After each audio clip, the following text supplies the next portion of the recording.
Bismillahirrahmanirrahim. Assalamualaikum warahmatullahi wabarakatuh.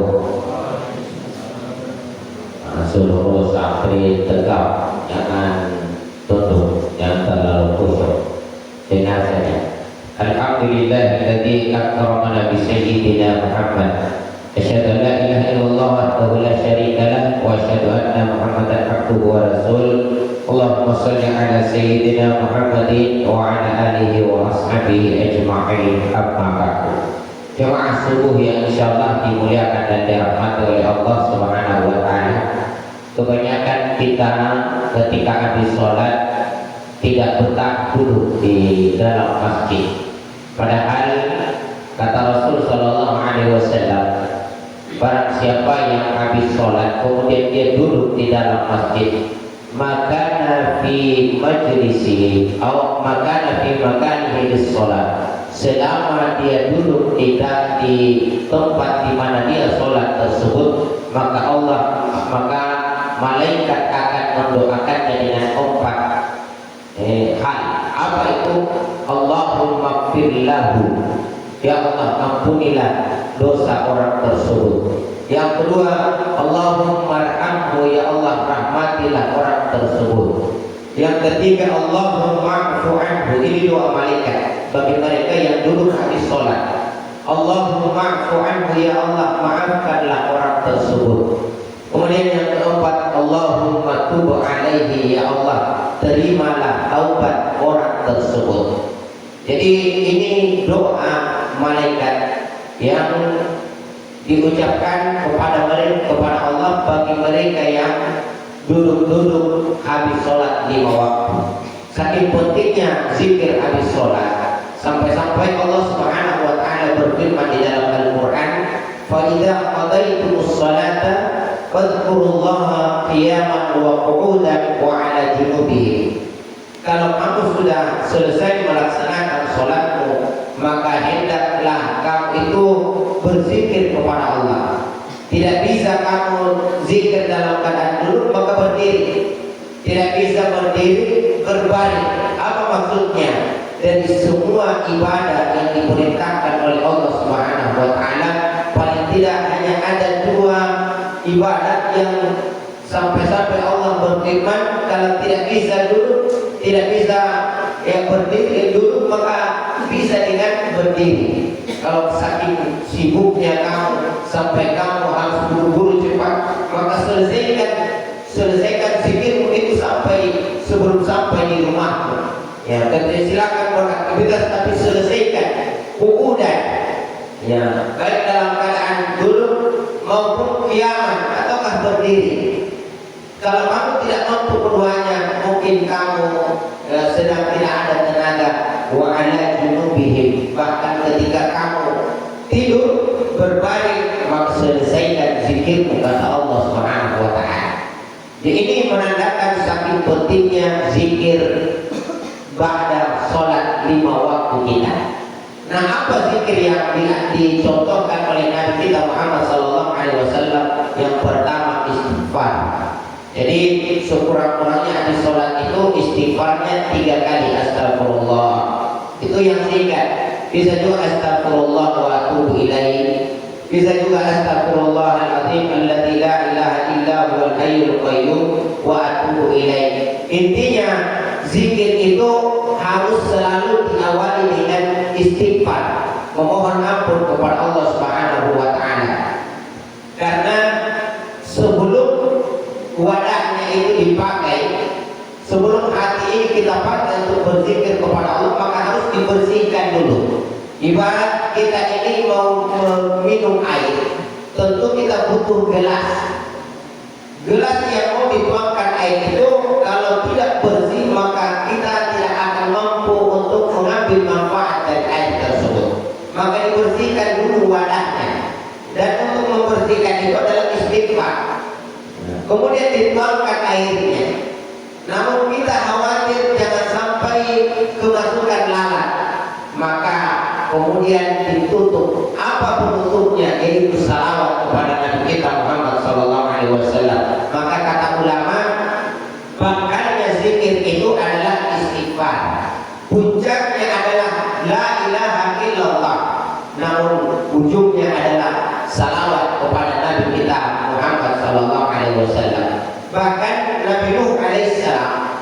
kurang lebih 950 tahun berdakwah.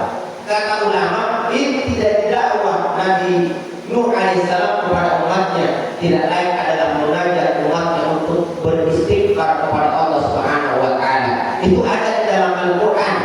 Wa qul tastaghfiru rabbakum innahu kana ghaffara. Banyak-banyak beristighfar kepada Allah Subhanahu wa taala. Innahu kana ghaffara, karena Allah itu Maha Pengampun.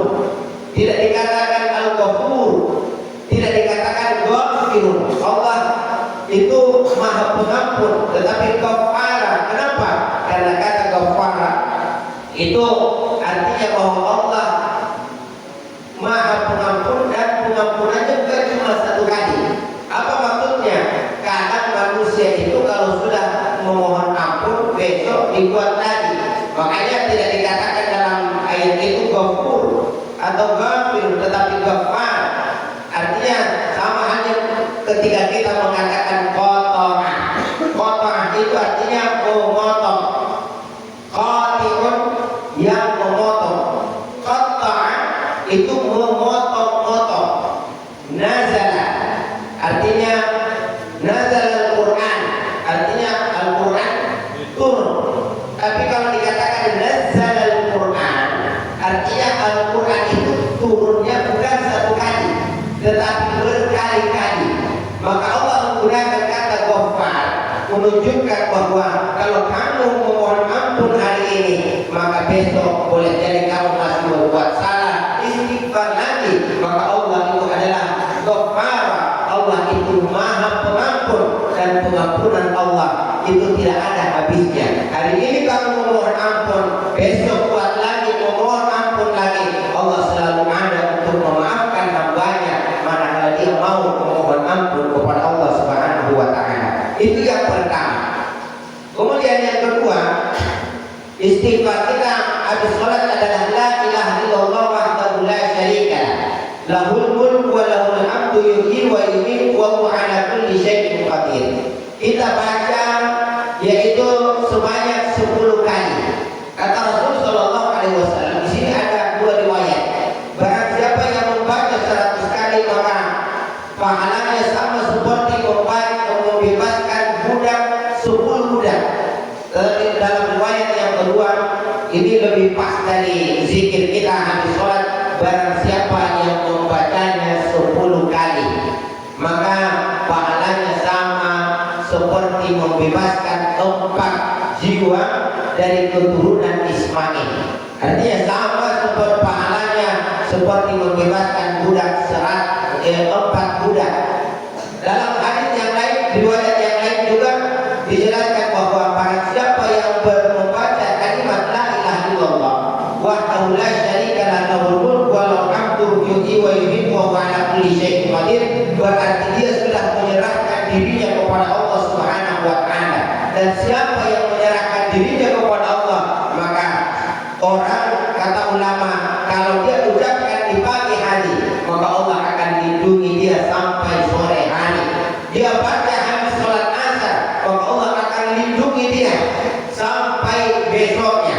Maka penting dahsyatnya mengucapkan kalimat la ilaha illallah wahdahu la syarika lah lahul mulku wa lahul hamdu yuhyi wa yumiitu wa huwa ala kulli syai'in qadir.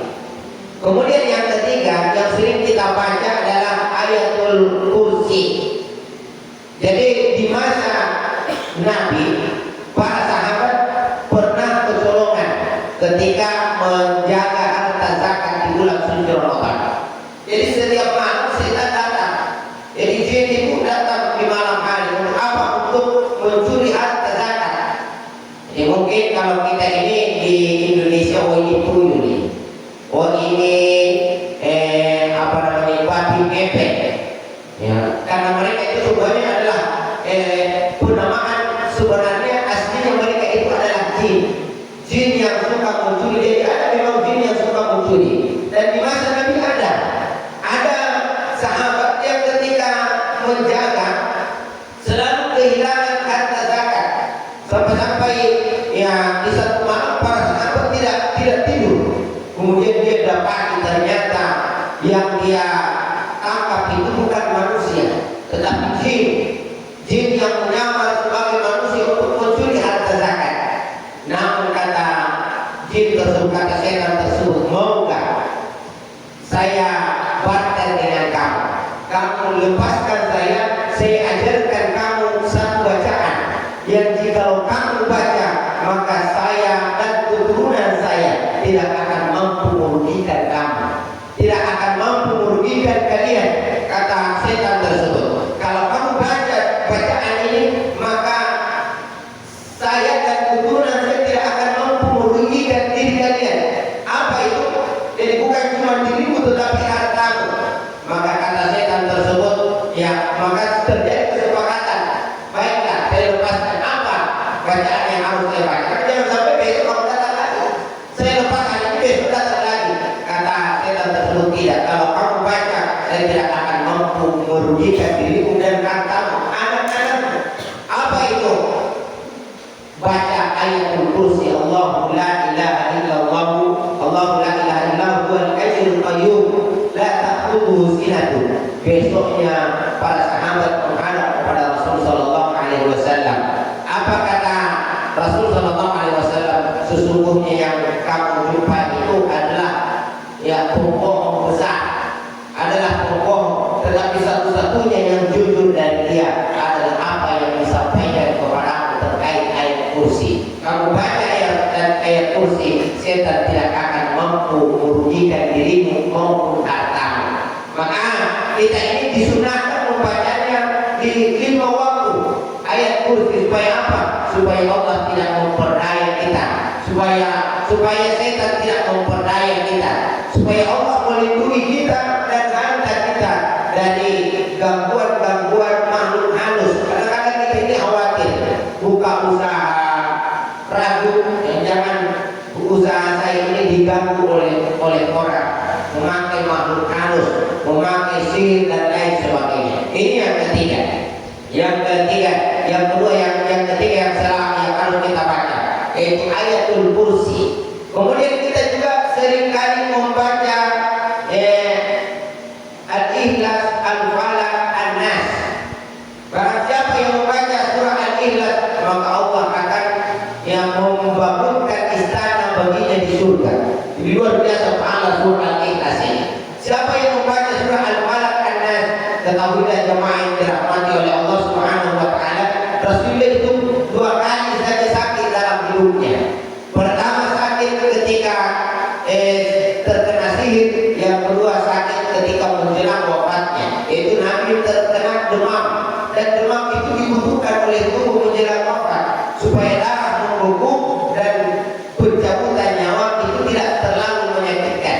Jadi ini yang perlu kita sering baca yaitu surah Al-Falaq dan An-Nas. Ternyata Nabi itu ketika terkena sihir maka malaikat Jibril datang, dan ini adalah asbabun nuzulil ayat, sebab-sebab turunnya 2 ayat tersebut, 2 surah tersebut. Apa itu?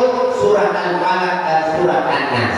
Jadi kalau kita mengamalkan ini setiap habis sholat, maka insya Allah kalau ada gangguan sihir pada tubuh kita maka dia akan lepas dengan sendirinya. Cuma kita ini membaca hadis itu tetapi tidak ada ilmu, sehingga kita itu kadang malas, kadang asal-asalan, kadang dibaca, kadang tidak. Padahal membutuhkan keistiqomahan, karena keburukan seperti sihir itu kadang mencari kesempatan. Ya maka ini perlu didawamkan setiap habis sholat 5 waktu. Kemudian kita juga selalu membaca subhanallah walhamdulillah. Maka kata Nabi sallallahu alaihi wasallam, "Man sabbaha dubura kulli salatin talatan wa talatin." Siapa yang setiap habis sholat 5 waktunya mengucapkan subhanallah 33 kali, wa hamidah 33 kali. Ini putrinya kenapa so hilang semua di sini? Wa kabbara talatan wa talatin. Awas. Dan Allahu Akbar 33 kali. Wa khatamal mi'ah la ilaha illallah wahdahu la syarika lah. Dan mencukupkan 100 dengan la ilaha illallah wahdahu la syarika lah, maka kata Nabi, ghufirat dzunubuhu, Allah akan ampuni dosanya, law kanat mithla zabadil bahr, meskipun sebanyak buih di lautan. dosa kita, maka akan diampuni oleh Allah Subhanahu wa taala. Inilah makna dari hadis Nabi Muhammad sallallahu alaihi wasallam, bainal al-jamaah ila al-jamaah.